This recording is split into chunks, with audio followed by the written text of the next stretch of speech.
આપણે તો ઘરે નીકળી જતા દેરી હતી, હવે પછી આપણે ગામથી બહાર. હવે ઘરે જઈને તો अभी मजा आएगा ना भिड़ो. ઘરે જઈને થોડુંક કર્યું પરવું એડિટ.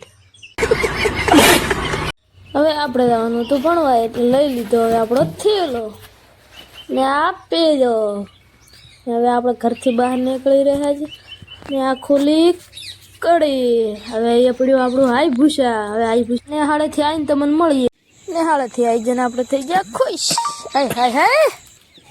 હવે આપણે રાતા હતા દૂધ બરાબર. આપણું બાઈક તો બગડી જ છે એટલે લઈને રાતા આપણે કાકાનું બાઈક ધીરે ધીરે મળો. હવે આ રહી અમારી દેરી જેવી ઘરે આવીને આપણે ખાઈ લીધું ખાવા બટાકાનું શાક ને રોટલી. એન્ડ કરું ચલો બાય.